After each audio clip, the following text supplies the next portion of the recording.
I'm Severin Suzuki, speaking for ECHO, the Environmental Children's Organization. We're a group of 12 and 13-year-olds trying to make a difference. Vanessa Setti, Morgan Geisler, Michelle Quaig, and me. We've raised all the money to come here ourselves, to come 5,000 miles to tell you adults you must change your ways. Coming up here today, I have no hidden agenda. I am fighting for my future. Losing my future is not like losing an election or a few points on the stock market. I am here to speak for all generations to come. I am here to speak on behalf of the starving children around the world whose cries go unheard. I am here to speak for the countless animals dying across this planet because they have nowhere left to go. I am afraid to go out in the sun now because of the holes in our ozone. I am afraid to breathe the air because I don't know what chemicals are in it. I used to go fishing in Vancouver, my home, with my dad, until just a few years ago we found the fish full of cancers. And now we hear of animals and plants going extinct, every day vanishing forever. In my life, I have dreamt of seeing the great herds of wild animals, jungles and rainforests, full of birds and butterflies. But now I wonder if they will even exist for my children to see. Did you have to worry of these things when you were my age? All this is happening before our eyes, and yet we act as if we have all the time we want and all the solutions. I'm only a child, and I don't have all the solutions. But I want you to realize, neither do you. You don't know how to fix the holes in our ozone layer. You don't know how to bring the salmon back up a dead stream. You don't know how to bring back an animal now extinct. And you can't bring back the forest that once grew where there is now a desert. If you don't know how to fix it, please stop breaking it. Here, you may be delegates of your governments, business people, organizers, reporters, or politicians. But really, your mothers and fathers, sisters and brothers, aunts and uncles, and all of you are someone's child.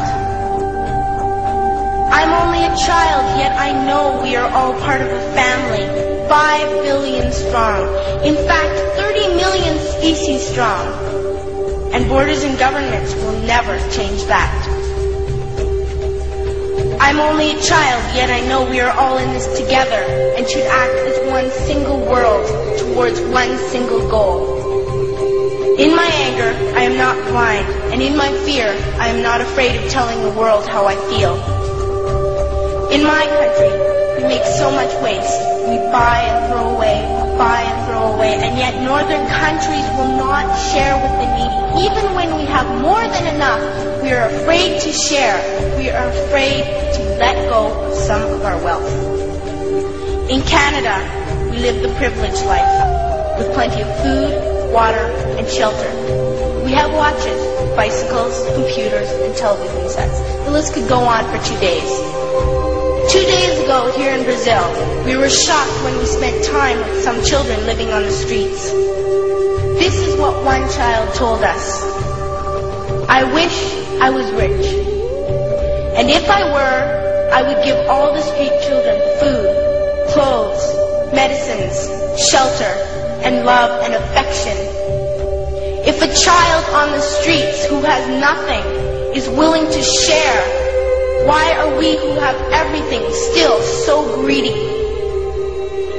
I can't stop thinking that these are children my own age, that it makes a tremendous difference where you are born. That I could be one of those children living in the favelas of Rio. I could be a child starving in Somalia, or a victim of war in the Middle East, or a beggar in India. I am only a child, yet I know if all the money spent on war was spent on finding environmental answers, ending poverty, and finding treaties, what a wonderful place this earth would be. school, even in kindergarten, you teach us how to behave in the world.